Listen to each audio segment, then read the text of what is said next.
সবাই তো আর school college ইউনিভার্সিটিতে যাওয়ার দরকার নেই। মানুষের বিভিন্ন ভোকেশন থাকা দরকার।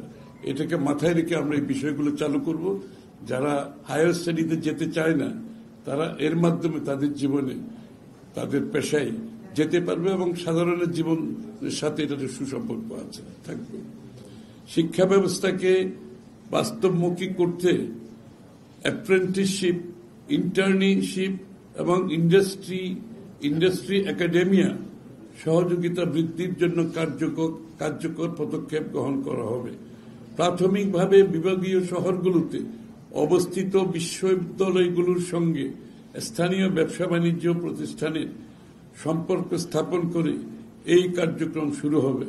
ফলে শিক্ষার্থীগণ হাতে কলমে শিক্ষা লাভ করবে এবং কর্মজীবনে ব্যাপক হারে প্রবেশের সুযোগ সৃষ্টি হবে। অর্থাৎ ইন্ডাস্ট্রির সাথে শিক্ষা কার্যক্রমের একটা সংযোগ সৃষ্টি হবে, যাতে করে শিক্ষার্থীরা তাদের পরবর্তীতে যারা চাকরি বাকরির জন্য যাতে সহজ হয়ে যায় বিষয়টা।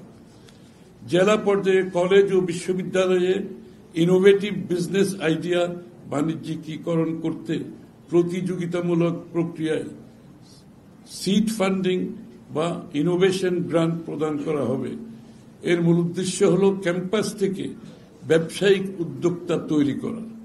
তার ক্যাম্পাসে থাকতে সবাই তার চাকরি করবে না, আমরা ক্যাম্পাস থেকে তাদেরকে এমনভাবে এডুকেট করতে চাই তারা যখন উদ্যোক্তা হিসেবে বেরোতে পারে। অর্থাৎ ক্যাম্পাস থেকে বের হয়ে তারা উদ্যোক্তা হিসেবে জীবনে তাদের ক্যারিয়ার করতে পারে। তারা নতুন এবং সৃজনশীল ব্যবসায়িক ধারণা বাস্তবায়ন করে দেশের অর্থনীতিতে অবদান রাখতে পারবে। চাকরির সাথে সাথে আমাদের উদ্যোক্তা সৃষ্টি করতে হবে, সবাই তো আর চাকরি করার সুযোগ নেই। স্বাস্থ্যসেবা রোগ প্রতিরোধমূলক প্রাধান্য দিয়ে টিকাদান, স্বাস্থ্য শিক্ষা সচেতনতা তৈরির একাধিক কর্মসূচি বাস্তবায়ন করা হবে। স্বাস্থ্যকর জীবনযাপন, স্যানিটেশন এবং পুষ্টির উপর জনগণের মধ্যে ব্যাপক সচেতনতা সৃষ্টি করা হবে। চিকিৎসক স্বাস্থ্যকর্মীদের জন্য স্পেশালাইজড ট্রেনিং স্কিম শুরু করা হবে।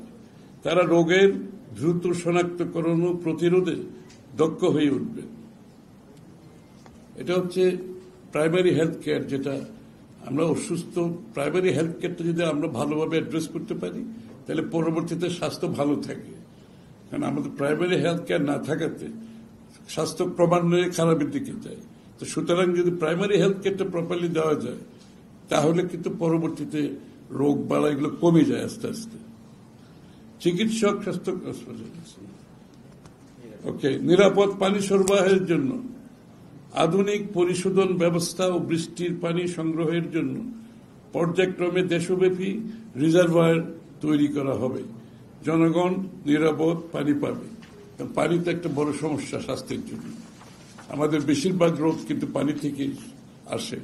এই জন্য আমাদের সঠিকভাবে পানিটা যাতে পাই, যে পানিটা নিরাপদ, সে তার ব্যবস্থা করা খুবই প্রয়োজন।